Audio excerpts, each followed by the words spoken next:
हिमाचल में चुनावी शोर थम चुका है। इस हॉट न्यूज का सबसे पहले रुख करेंगे बुलेटिन में। आपको बता दें कि हिमाचल में थमा चुनावी शोर। आज प्रचार का अंतिम दिन था। 12 तारीख को मतदान है। दिग्गजों ने प्रचार में झोंकी अपनी पूरी ताकत।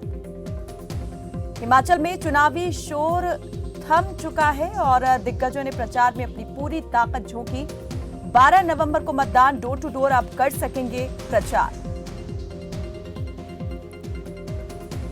हिमाचल प्रदेश में 12 नवंबर को है मतदान। अब डोर टू डोर कर सकेंगे प्रचार। दिग्गजों ने प्रचार में झोंकी पूरी ताकत। मोहित शर्मा हमारे सहयोगी ज्यादा जानकारी के साथ जुड़े हैं। मोहित, आपसे जानकारी चाहेंगे कि जरा बताएं कि अंतिम दिन, प्रचार के आखिरी दिन जो है, किसने कहां पर जो है चुनाव प्रचार किया और कितने दमदार तरीके से अपनी बात जनता तक पहुंचाने की कोशिश की दिग्गजों ने? बिल्कुल, देखिए, आज क्योंकि अंतिम दिन था प्रचार का, प्रदेश में जो विधानसभा चुनाव होने हैं उसको लेकर के, और आज बीजेपी की तरफ से अगर बात कर ली जाए तो जेपी नड्डा जो है वो मुख्यतः आज प्रचार में शामिल रहे। इसके अलावा जयराम ठाकुर जो है, उन्होंने प्रचार थमने से पहले जो शुरुआती प्रचार था पूरे दिन में, उसमें प्रेस कॉन्फ्रेंस की थी जो है आज सुबह। और उनके अलावा अनुराग ठाकुर जो है प्रचार में शामिल रहे। कई दिग्गज बीजेपी की तरफ से प्रचार में आज शामिल रहे। वहीं कांग्रेस भी पीछे नहीं थी। हालांकि आज प्रियंका गांधी की प्रचार थमते थमते जो है एक रोड शो होना था शिमला में, जो कि नहीं हो पाया। उसके पहले जो है प्रियंका गांधी का भी प्रचार जो है और चला। कुल मिलाकर के देखा जाए तो इस बार जो कांग्रेस और बीजेपी दो प्रमुख दल हैं जिनके बीच मुकाबला है, आम आदमी पार्टी जो है इस बार वो भी शामिल हुई है।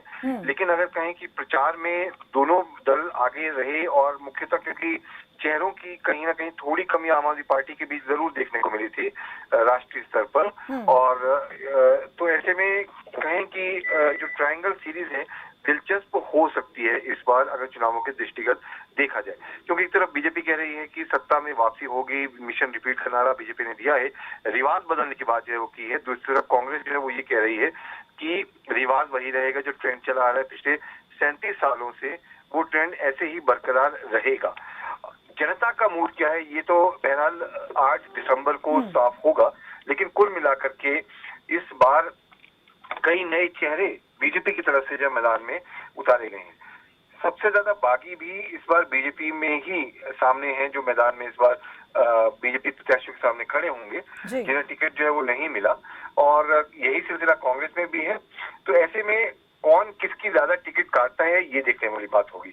आम आदमी पार्टी का ये भी कहा जा रहा है कि जो बॉर्डर एरियाज हैं, बॉर्डर डिस्ट्रिक्ट हैं, वहां प्रभावी रूप से आम आदमी पार्टी जो है इस बार जो है वो वहां पर रहेगी।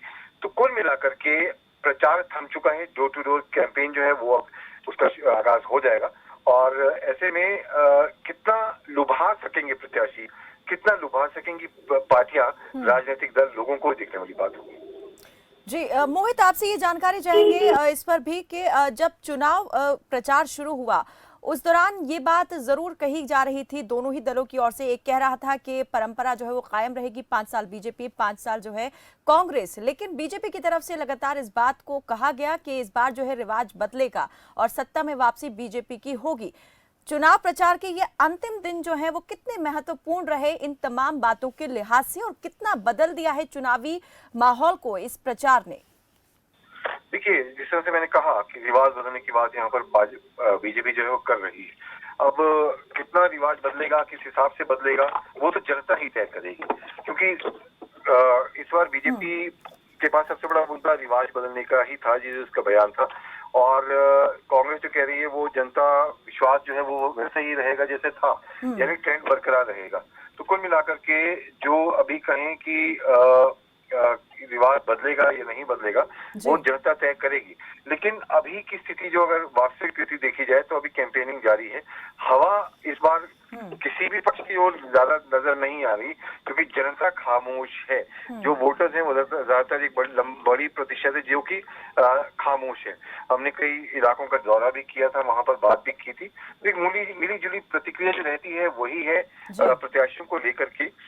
देखा होगा कौन इस बार ज्यादा ताकतवर है। तो बीजेपी में भी इस बार नए चेहरे हैं वो उतारे गए हैं मंच, और जो मंत्री रहे हैं, 2 मंत्रियों की टिकटें भी बदली गई हैं, उनके विधानसभा क्षेत्र बदले गए हैं। जिस तरह से सुरेश भारद्वाज को शिमला शहरी की बजाय अब कसुम्पटी से चुनाव लड़ाया जाएगा। इसी तरीके से राकेश पठानिया जो हैं वो नूरपुर की जगह फतेहपुर से चुनाव लड़ेंगे।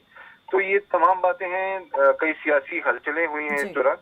देखना होगा कि इसका दोनों ही दलों पर या तीनों ही दलों पर कितना असर पड़ता है। ठीक है, बहुत शुक्रिया मोहित इस तमाम जानकारी के लिए। सोलन का रुख करेंगे, हमारे सहयोगी अमरप्रीत वहां से जुड़े हुए हैं ज्यादा जानकारी के साथ। अमर, आपसे चाहेंगे जरा इस पर जानकारी दें आप कि आज दिक्कत जो है चुनाव के लिए प्रचार करने पहुंचे थे हिमाचल में, और आज अंतिम दिन जो है वो जिस प्रकार से हुंकार भरी गई, कौन कहां पर दिग्गज पहुंचा था, किस प्रकार से प्रचार जो है वो किया गया? अगर बात की जाए आज सोलन जिला की बात करते तो सोलन जो तस्वीर के लिए जो है भाजपा से उन्होंने आज यहाँ पे उनकार कर दी थी। मौसम के चलते उन्होंने जो है टेलीफोनिकली जो है वहाँ वेबिनार के माध्यम से उन्होंने लोगों में जोश पड़ा। वहीं अगर पिछले कल की बात की जाए तो कसौली में तो उनके लिए जो है अमर, आपकी आवाज हम तक ठीक प्रकार से नहीं पहुंच पा रही है, लगता है कुछ तकनीकी दिक्कत है। हम दोबारा आपसे संपर्क जोड़ेंगे। तो अंतिम रोज जो है प्रचार के दिग्गज पहुंचे थे हिमाचल प्रदेश की धरती पर, और अब एक दिन जो है वो डोर टू डोर चुनाव के लिए प्रचार करेंगे, डोर टू डोर जाकर करेंगे चुनाव प्रचार। नालागढ़ से अजय रतन हमारे सहयोगी ज्यादा जानकारी के साथ जुड़े हैं। अजय, जरा बताएं कि नालागढ़ में जो है किस प्रकार से चुनाव प्रचार अंतिम रोज रहा? जी चाहने जी, आपको बता दूं कि कल जो कांग्रेस के जो है राष्ट्रीय अध्यक्ष है वो कल यहाँ पर चुनाव प्रचार के लिए आए थे, और आम आदमी पार्टी की तरफ से गगनदीप जो पंजाब के हैं, हालांकि पंजाब में जो जीत चुकी है आम आदमी पार्टी, तो वहां से जो स्टार प्रचारक जो है आम आदमी पार्टी ने यहाँ पर बुलाए गए थे। और बीजेपी के जो प्रत्याशी है स्टार प्रचारक, वो 2-3 दिन पहले यहाँ पर आकर जो है वो बीजेपी प्रत्याशी के लिए वोट मांग चुके हैं। आपको बता दूं कि अब जो है चुनाव प्रचार बिल्कुल जो है वो खत्म हो चुका है। अब जो प्रत्याशी हैं वो डोर टू डोर जाएंगे। हालांकि आपको ये बता दूं कि यहाँ पर जो मुकाबला जो है कहना जी बहुत कड़ा हो गया है। कांग्रेस बीजेपी के का मुकाबला तो है ही है। यहाँ पर आजाद उम्मीदवार जो भारतीय जनता पार्टी से बागी होकर जो इस बार चुनाव लड़ रहे हैं, कहीं ना कहीं त्रिकोणा मुकाबला जो है कहना जी यहाँ देखने को मिल रहा है। जी अजय, ये बताएं कि जैसे आपने कहा कि जो बाकी उम्मीदवार हैं वो भी यहाँ पर ताल ठोकते हुए दिखाई दे रहे हैं और काफी कड़ी टक्कर वो दे सकते हैं कांग्रेस और बीजेपी उम्मीदवारों को। आम आदमी पार्टी जो है उसका कितना यहाँ पर प्रभाव देखा जा रहा है? क्या लगता है कि जो तमाम दूसरे और दल चुनावी मैदान में है, एक दूसरे के लिए कितनी कड़ी चुनौती वो बनने वाले हैं? जी कहना जी, आपको बता दूं कि अभी अगर मैं पूरे हिमाचल की बात करूं तो फिलहाल जो है आम आदमी पार्टी का अभी कोई खास प्रभाव जो है वो कहीं पर भी नजर नहीं आ रहा है।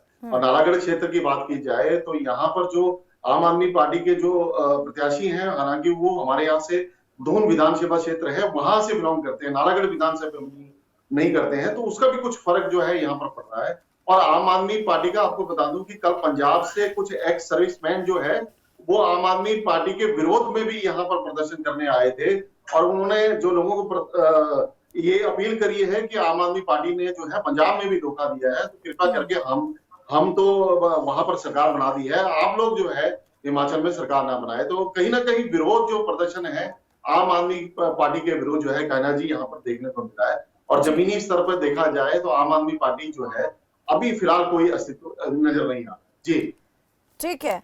नालागढ़ की अगर बात कर लें यहाँ पर, तो अगर पहले के चुनाव की बात करें तो किसका दबदबा ज्यादा रहा था, और चुनाव प्रतिशत जो है, मतदान प्रतिशत, वो उसमें कितना अंतर देखा गया था? और जैसे दोनों ही पार्टियां यहाँ पर अपने अपने दावे ठोक रही हैं, कह रहा है कि वापसी करेगी सत्ता में बीजेपी, तो दूसरा कह रहा है कि जिस तरह से चली आ रही है परंपरा रिवाज वही कायम रहने वाला है कि 5 साल बीजेपी 5 साल कांग्रेस। क्या इस बार आपको लगता है कि समीकरण जो है किसी और इशारा कर रहे हैं?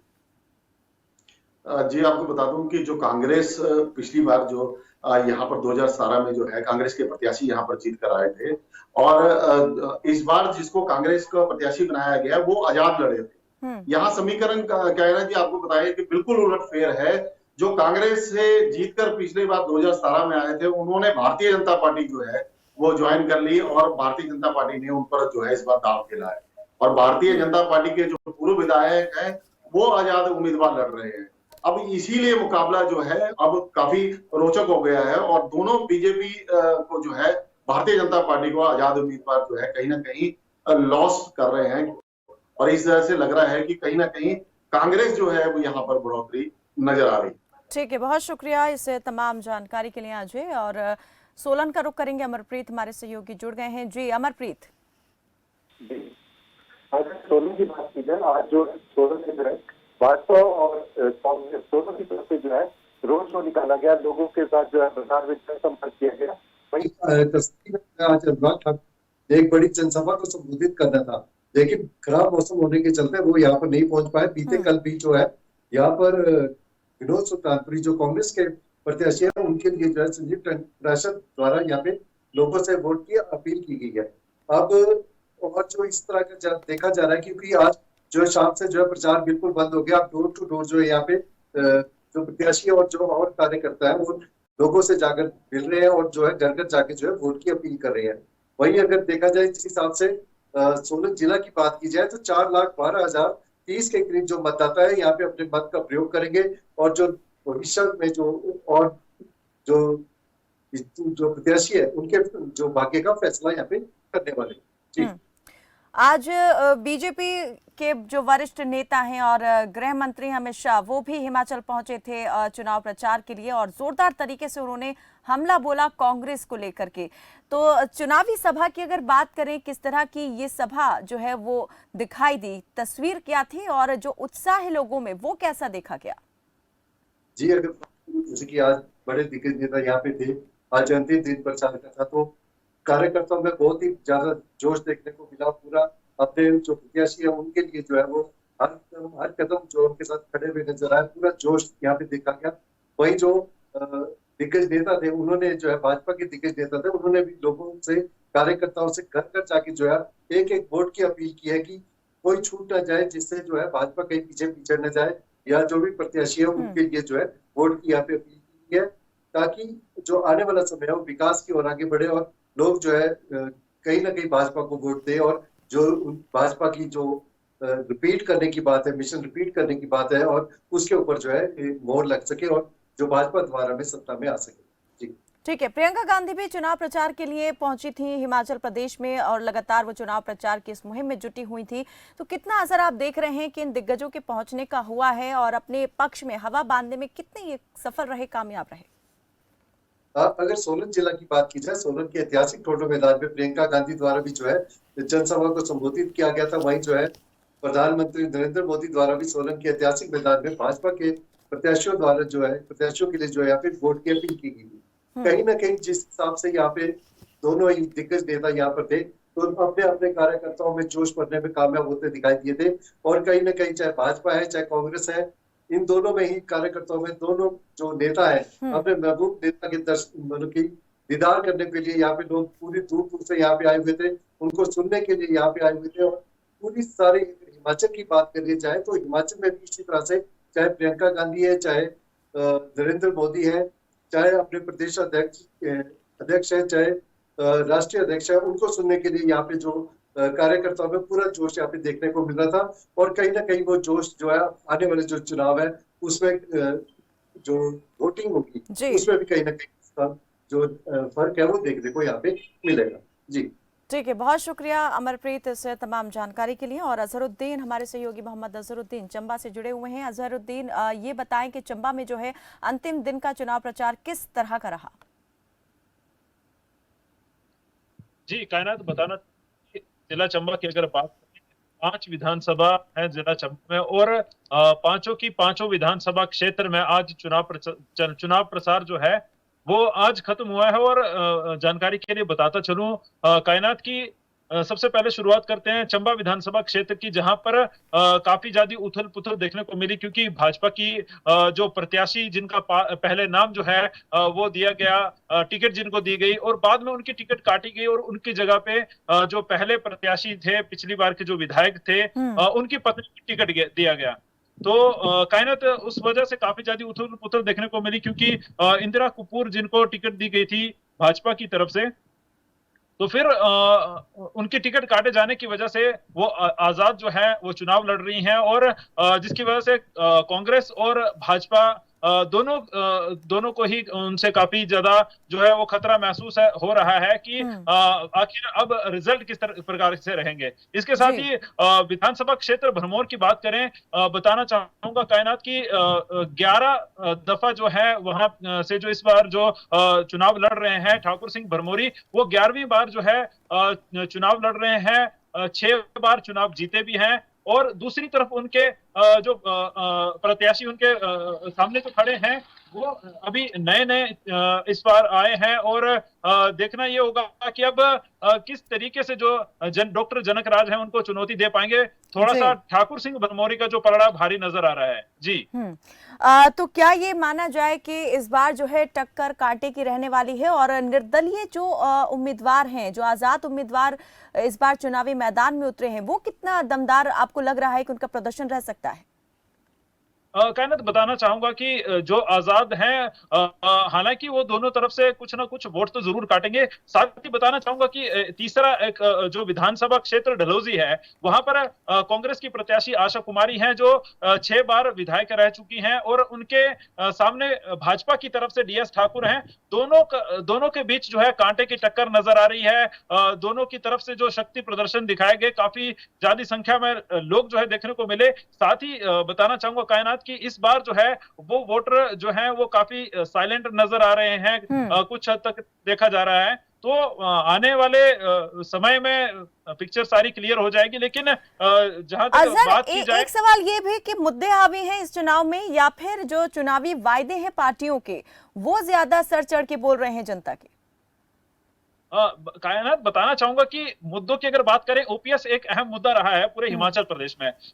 जो कर्मचारी हैं उनकी यही मांग रही है कि ओल्ड पेंशन की जल्द से जल्द बहाली हो, लेकिन भाजपा की तरफ से जो है वो ओल्ड पेंशन की बहाली नहीं हुई। उसकी वजह से काफी ज्यादा कर्मचारी वर्ग जो है वो निराश कर रहा है। चलिए, बहुत शुक्रिया मोहम्मद अजहरुद्दीन। कुछ तकनीकी दिक्कत के चलते हमारा संपर्क आपसे फिलहाल अभी नहीं हो पा रहा है ठीक से। तमाम जानकारी देने के लिए बहुत शुक्रिया। और मंडी से हमारे सहयोगी उमेश भारद्वाज भी जुड़े हुए हैं, इनसे भी जानेंगे कि चुनाव प्रचार के अंतिम रोज जो है किस प्रकार से रहा पूरे विधानसभा का हाल, और किस तरह का जो मिजाज है वो जनता का इस वक्त बना हुआ है। फिलहाल यहाँ रुकते हैं एक छोटे से ब्रेक के लिए, बने रहे हमारे साथ, देखते रहें खबर फास्ट। बात हो रही है हिमाचल प्रदेश में अंतिम रोज के चुनाव प्रचार की। चुनाव प्रचार के अंतिम रोज न सिर्फ दिग्गजों ने ताकत झोंकी, बल्कि जो निर्दलीय चुनावी मैदान में उतरे हुए हैं उन्होंने भी पूरा दमखम दिखाया। चलिए सीधा रुक करेंगे मंडी का, जहां से हमारे सहयोगी उमेश भारद्वाज जुड़े हुए हैं। उमेश, आपसे जानना चाहेंगे कि मंडी में जो है किस प्रकार की तस्वीर दिखाई दी चुनाव प्रचार के अंतिम रोज? कायनात, आपको बताना चाहूंगा, विधानसभा चुनाव 2022 को लेकर हिमाचल प्रदेश में आज चुनाव प्रचार थम चुका है। आपको यहाँ पे बताना चाहूंगा कायनात, अगर 2017 की बात की जाए तो मंडी जिला में कुल 10 विधान परिषद हैं, और इसमें जो है पिछली बार 2017 के चुनावों में भाजपा को अप्रत्याशित जीत यहाँ पर दर्ज हुई थी, और 9 विधायक चुन के विधानसभा पहुंचे थे, और एक सीट के ऊपर जोगिंद्रनगर से यहाँ पर जो है इंडिपेंडेंट के द्वारा जीत दर्ज की गई थी। तो बाद में उन्होंने भी भाजपा ज्वाइन किया, और इस बार वो भाजपा की ही प्रत्याशी है जोगिंद्रनगर से। तो आपको यहाँ पे बताना चाहूंगा कि आज मुख्यमंत्री जयराम ठाकुर के द्वारा यहाँ पर 3 बड़ी रैलियों को यहाँ पर संबोधित किया गया। उसमें सबसे महत्वपूर्ण रैली जो थी उनकी आज मंडी जिला के विधानसभा क्षेत्र सुंदरनगर में जो है यहाँ पर हुई है। उसमें जो है काफी लोगों का यहाँ पर, और यहाँ पर लोगों का जमावड़ा लगा रहा। काफी दुर्गम क्षेत्र है सुंदरनगर विधानसभा क्षेत्र का, और वहां पर इतनी अधिक संख्या में लोग मौजूद थे और जयराम ठाकुर को सुनने के लिए आए थे। और इसके साथ साथ मुख्यमंत्री जयराम ठाकुर के द्वारा जो है अपनी 2022 के विधानसभा चुनावों को लेकर अंतिम जो रैली है यहाँ पर करसोग विधानसभा क्षेत्र में जो है भाजपा प्रत्याशी के पक्ष में की गई। तो कहीं ना कहीं आज हिमाचल प्रदेश में जो रैलियों का दौर रहा वो ताबड़तोड़ रहा। और इसके साथ साथ आपको यह बताना चाहूंगा कि उत्तर प्रदेश के जो मुख्यमंत्री हैं योगी आदित्यनाथ, वो भी बल और उसके बाद नाचू विधानसभा क्षेत्र के झरोटू में मौजूद रहे। तो यहाँ पर देखा जाए तो भाजपा के द्वारा जो पिछले दिनों में यहाँ पर ताबड़तोड़ तो यहाँ पर रैली की गई है। नेशनल लीडर की बात की जाए, उनके स्टार प्रचारक थे, और इसके साथ मुख्यमंत्री ने खुद दिमाग संभाला। 68 के जैसा क्षेत्रों में यहाँ पर इनके द्वारा जो है यहाँ पर रैली की गई, और फिर से जो है यहाँ पर रिवाज बदलने को लेकर जो यहाँ पर नारा दिया गया है भाजपा के द्वारा, उसको लेकर लगातार कार्य किया गया। जी बिल्कुल उमेश, अगर मंडी को देखें, मंडी विधानसभा क्षेत्र को, तो बेहद महत्वपूर्ण हो जाता है बीजेपी के लिए चुनावी लिहाज से। गृह क्षेत्र है मुख्यमंत्री जयराम ठाकुर का, लेकिन अगर उपचुनाव की यहाँ पर बात करें तो नतीजे कुछ और ही सामने आए थे। ऐसे में पूरी ताकत कह सकते हैं कि झोंक दी है यहाँ पर मंडी में बीजेपी ने। जी कायनात, आपका कहना बिल्कुल सही है। अगर बात की जाए उपचुनाव की, तो उपचुनाव कहीं ना कहीं जो भाजपा के लिए काफी चिंता लेकर आए थे। इसमें जो 3 विधानसभा क्षेत्र थे, वहां से जो है भाजपा को हार का मुंह दिखाई पड़ा, और मंडी लोकसभा संसदीय क्षेत्र से जो है यहाँ पर हार का सामना करना पड़ा। लेकिन सबसे बड़ी बात इस बार जो विधानसभा चुनावों को लेकर है, उसमें जो पूर्व मुख्यमंत्री थे राजा वीरभद्र सिंह, उनकी जो है देहांत हुआ था, जिसका जो है एक जो यहाँ पर लोगों के द्वारा जो उन्हें जो है एक श्रद्धांजलि के तौर पर भी जो है कांग्रेस को चुनाव लड़ रहे थे। लेकिन कहीं ना कहीं ये वाला जो फैक्टर है इस बार कम हुआ है विधानसभा चुनावों को लेकर। कांग्रेस के द्वारा यहाँ पर गारंटी दी गई है, लेकिन इन गारंटीज के ऊपर लगातार मुख्यमंत्री जयराम ठाकुर के द्वारा यहाँ पर प्रहार किया गया है, और लगातार मुख्यमंत्री के द्वारा यहाँ पर कहा जा रहा है कि 2013 में जब हिमाचल प्रदेश में कांग्रेस की सरकार आई थी, तो कांग्रेस की सरकार के द्वारा लगातार कहा गया था कि, और उनके द्वारा कई यहाँ वादे किए गए थे, लेकिन उनके जो वादे हैं वो 5 साल में पूरे नहीं हुए। तो कहीं ना कहीं मुख्यमंत्री ने लगातार हमला किया है यहाँ पर कांग्रेस पे। जी बिल्कुल। तो ये जो लहर की बात अभी आपने की, तो इस वक्त आप देख रहे हैं कि उसका प्रभाव जो है वो बना हुआ है, वो कायम है, या फिर चीजें बदल गई हैं, परिस्थितियां चेंज हुई हैं, या फिर साइलेंट वोटर्स जो हैं अभी वो कुछ अचंभित करने वाले हैं? ये बात आपकी कायनात कहने भी बिल्कुल सही है कि इस बार अगर बात की जाए हिमाचल प्रदेश के चुनावों की, तो जितने भी विधानसभा क्षेत्रों में जो ग्राउंड जो वहां पर रिपोर्टिंग की गई हमारे द्वारा, तो वहां पे यही बात सामने आई है कि इस बार जो है जनता काफी अधिक चुका है। साइलेंट वोटर्स कहीं ना कहीं जो है पार्टियों के लिए काफी चिंता का विषय बना है। यहाँ पर कई अनुमान लगाए जा रहे हैं, जो जैसे जैसे समय यहाँ पर बदला गया, यहाँ पर चुनाव प्रचार के दौरान बदलता गया, तो जो जितने भी अनुमान थे वो कहीं ना कहीं जो है पिछड़ते हुए ही नजर आए। तो ये जो साइलेंट वोटर है, और इसके साथ साथ जो भाजपा और कांग्रेस के द्वारा यहाँ पर बागी जो उम्मीदवार जो यहाँ पर उतरे हैं चुनाव में, वो भी कहीं ना कहीं यहाँ पे एक खतरे की घंटी बजा रहे हैं दोनों पार्टियों के लिए। तो उमेश, आपने यहाँ पर बागी उम्मीदवारों की बात की है जो आजाद उम्मीदवार के तौर पर उतरे हैं, तो दोनों ही पार्टियों के अगर बागी उम्मीदवारों की बात करें तो कितनी संख्या है और उनकी जनता के बीच में कितनी मजबूत पकड़ है? जी, यहाँ कायनात को बताना चाहूंगा कि अगर बागियों की बात की जाए हिमाचल प्रदेश के विधानसभा चुनावों में, तो ज्यादा बागी भाजपा की ओर से है और कांग्रेस की ओर से 12 बागी है। तो ये जो बागी हैं, इनके द्वारा यहाँ पर लगातार अपना चुनाव प्रचार किया गया है। सबसे बड़ी बात यहाँ पर अगर देख रही है, सुंदरनगर विधानसभा क्षेत्र से पूर्व वन मंत्री के बेटे अभिषेक ठाकुर भी यहाँ पर चुनाव लड़ रहे हैं, और वो भाजपा और कांग्रेस के लिए लगातार परेशानी बने हुए हैं। इसके साथ साथ जो सुंदरनगर के साथ में नाचे विधानसभा क्षेत्र है, वहां से ज्ञानचंद जो यहाँ पर एक बागी और जो मुख्यमंत्री जयराम ठाकुर के काफी करीबी है, वो यहाँ से जो है चुनाव लड़ रहे हैं। तो काफी ज्यादा पॉइंट बागियों पर निर्भर करेगा, और आने वाले समय में जो सरकार बनाने में भी इनकी एक अहम भूमिका हो सकती है। जी चलिए, बहुत शुक्रिया उमेश से तमाम जानकारी के लिए। और इस वक्त ऊना का रुख करेंगे। पंकज कतना हमारे सहयोगी इस पर ज्यादा जानकारी के साथ जुड़े हुए हैं। पंकज, आपसे जानकारी चाहेंगे कि रैलियों और चुनाव प्रचार के शोर ने जो है चुनावी माहौल को कितना प्रभावित किया? जी बिल्कुल कायनात, मैं आपको बता दूं कि आज चुनाव प्रचार का अंतिम दिन था और शाम 5 बजे ठीक जो है वो चुनाव जो प्रचार है वो थम गया, क्योंकि जिला प्रशासन और चुनाव आयोग जो जिला चुनाव अधिकारी है उसकी तरफ से स्पेशल हिदायतें जारी की गई थी, और सभी जो रैलियां थी उनको बताया गया था कि 5 बजे के बाद कोई भी अनाउंसमेंट वगैरह जिसको मान्य नहीं किया जाएगा, और अगर कोई उल्लंघन करता है तो उसके खिलाफ कार्रवाई होगी। तो आज अगर बड़ी रैली की बात करें तो योगी आदित्यनाथ जो है वो भारतीय जनता पार्टी का प्रचार करने के लिए यहाँ गगरेट में पहुंचे थे। और वहीं अगर कांग्रेस की बात करें, कांग्रेस में आज कुछ अलग देखने को मिला। कांग्रेस की ग्रेड सीट पर कोई भी बड़ा लीडर जो है वो नहीं पहुंचा। तो यहाँ पर जो प्रत्याशी है, प्रत्याशी ने जो वहां पहुंची हुई जनता उसके समर्थन में आई थी, उसी को स्टार प्रचारक कहकर संबोधित किया है। ये अपने आप में एक नई पहल और एक नई शुरुआत की बात यहाँ पर हुई है। कुल मिलाकर अगर देखा जाए तो ऊना की अगर स्थिति देखी जाए तो 5 सीटें ऊना विधानसभा क्षेत्र में आती हैं। पिछली बार 3 सीटें भारतीय जनता पार्टी के खाते में गई थी, 2 सीटें जो हैं वो कांग्रेस के खाते में गई थी। पर लेकिन इस बार भी जो है वो चुनाव मुकाबला बहुत ही कड़ा नजर आ रहा है। वोटर शांत है। अब परसों देखेंगे जब वोटिंग होगी तो लोग जो हैं किस और अपना रुख करते हैं। जी ये भी आपसे जानना चाहेंगे पंकज के, जिस प्रकार से आपने कहा कि कांग्रेस का कोई बड़ा लीडर जो है वहां नहीं पहुंचा था, जहां पर बीजेपी के स्टार प्रचारक योगी आदित्यनाथ प्रचार के लिए पहुंचे थे, बीजेपी के पक्ष में उन्होंने आज प्रचार किया है। तो ऐसे में क्या लगता है कि मुद्दे यहां पर ज्यादा हावी रहेंगे, या फिर स्टार प्रचारकों ने जिस धुआंधार तरीके से प्रचार किया है वो जनता के जहन में जो है वो रहने वाला है? देखिए, हिमाचल की जनता बड़ी समझदार है और खास तौर पर अगर मैं ऊना जिला की बात करूं तो इस बार लोग विकास के नाम पर जो है वो वोट देने के लिए तैयार हैं। विकास जो हुआ है उसको लेकर कहीं ना कहीं वोट जो है वो जो जाता हुआ नजर आ रहा है, पर लेकिन कहीं ना कहीं कुछ स्थानीय मुद्दे भी हैं। जैसे गगरेट की ही बात कर ले, गगरेट में काफी स्थानीय मुद्दे हैं।